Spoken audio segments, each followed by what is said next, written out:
বদলের পর ইতিমধ্যেই কিন্তু রাজ্য রাজনীতিতে শুরু হয়েছে একেবারে তোলপাড়। সিপিএম নেত্রী দীপশিতা ধর তিনিও কিন্তু ইতিমধ্যে সোশ্যাল মিডিয়াতে পোস্ট করেছেন। সেই পোস্ট আপনাদেরকে দেখাচ্ছি। তিনি লিখেছেন 2021-এ বরানগরে তৃণমূলের প্রার্থী ছিল তাপস রায়, তিনি এখন বিজেপিতে। 2021-এ বরানগরে বিজেপির প্রার্থী ছিল পার্নো মিত্র, তিনি এখন তৃণমূলে। অল ইন্ডিয়া ভিজিবল পার্টি এদের কমিটির মাথায় জায়গা দিক, এমনটাই পোস্ট করলেন এবার সিপিএম নেত্রী দীপশিতা ধর। 2021 সালে তৃণমূলের প্রার্থী তাপস রায়ের বিরুদ্ধে বরানগরের কেন্দ্রে লড়াই করেছিলেন বিজেপির টিকিটে অভিনেত্রী পার্নো মিত্র। বিজেপি ছেড়ে পার্নো মিত্র এবার তৃণমূল কংগ্রেসে যোগ দিলেন 26-এর বিধানসভা নির্বাচনের আগে। আর এই বিষয়ে রাজ্য রাজনীতিতে ইতিমধ্যেই কিন্তু শুরু হয়েছে তোলপাড়। সিপিএম নেত্রী দীপশিতা ধর তিনি এবার সোশ্যাল মিডিয়া পোস্ট করলেন। তিনি লিখলেন 2021-এ বরানগরে তৃণমূলের প্রার্থী ছিল তাপস রায়, তিনি এখন বিজেপিতে। 2021-এ বরানগরে বিজেপির প্রার্থী ছিল পার্নো মিত্র, তিনি এখন তৃণমূলে। অল ইন্ডিয়া ভিজিবল পার্টি এদের কমিটির মাথায় জায়গা দিক। পার্নো মিত্র আজকে তিনি যোগদানের পর, ফুল বদলের পর তিনি বললেন নতুন পথ চলা শুরু। আজ আমার কাছে বড়দিন, মানুষ ভুল করে সংশোধনের সুযোগ পেয়ে কৃতজ্ঞ, যা ভেবেছিলাম সেভাবে এগোয়নি।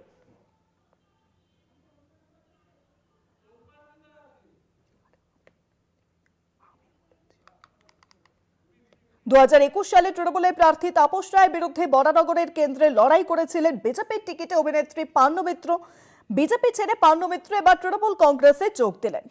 পার্নো তিনি বললেন, একথা ঠিক, আমি বেশ কয়েক বছর আগে রাজ্য রাজনীতির সঙ্গে যুক্ত হয়েছি, তবে মানুষ মাত্রই তো ভুল করে থাকে, আমারও ভুল সংশোধনের সময় এসেছে, তাই বাংলার সার্বিক উন্নয়নের স্বার্থেই তৃণমূলে যোগদান করলাম। আর এই বিষয়ে এবার সিপিএম নেত্রী দীপশিতা ধর তিনি তার ফেসবুকে পোস্ট করেছেন। তিনি লিখলেন যে 2021-এ বরানগরে তৃণমূলের প্রার্থী ছিল তাপস রায়, তিনি এখন বিজেপিতে। 2021-এ বরানগরে বিজেপির প্রার্থী ছিল পার্নো মিত্র, তিনি এখন তৃণমূলে।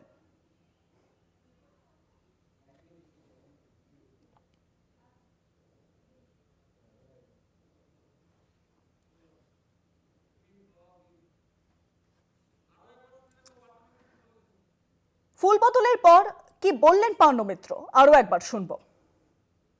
6 বছর আগে অবশ্যই বিজেপিতে যোগদান দিয়েছিলাম। যেটা ভেবেছিলাম তখন হয়তো ঠিক সেইভাবে বিষয়টা এগোয়নি, এবং মানুষ তো ভুল করেই থাকে আমার মনে হয়, সেটা সংশোধন করার সময় এসে গেছে বলে আজকে অল ইন্ডিয়া তৃণমূল কংগ্রেসের একজন সদস্য হয়ে নিজেকে সত্যি ধন্য মনে করছি। এই মুহূর্তে ফোন লাইনের সঙ্গে রয়েছেন সিপিএম নেত্রী দীপশিতা ধর। দীপশিতা দি, আপনাকে কলকাতা টিভিতে অনেক স্বাগত। পার্নো মিত্র তিনি 26-এর বিধানসভা নির্বাচনের আগে যোগ দিলেন তৃণমূল কংগ্রেসে, এই নিয়ে আপনি ইতিমধ্যে সোশ্যাল মিডিয়াতে পোস্টও করেছেন, আপনার প্রতিক্রিয়া? প্রতিক্রিয়া কিছু নেই, টু বি ভেরি ফ্র্যাঙ্ক, পশ্চিমবঙ্গে যার যেখানে যেরকম পছন্দ সে সেই রাজনৈতিক দল জয়েন করবেন। কিন্তু বাংলাতে 11 সালের পর থেকে এই যে দল বদলের একটা হিড়িক আমরা দেখতে পেয়েছি, আদর্শগত ভিত্তি নেই।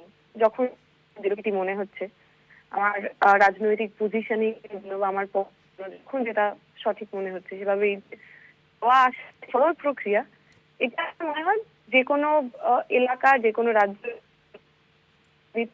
কিছু আদর্শ ভিত্তি আছে, তার জন্য খুব একটা সুখকর।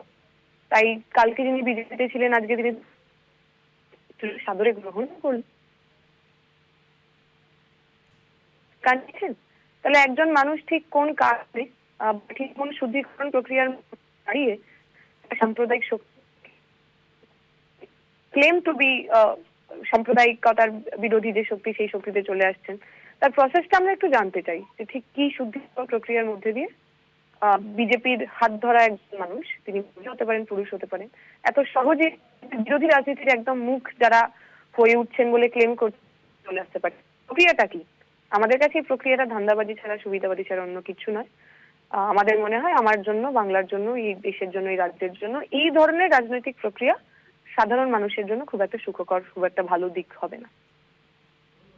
অনেক ধন্যবাদ দীপশিতা দি। ফোন লাইনের সঙ্গে ছিলেন সিপিএম নেত্রী দীপশিতা ধর।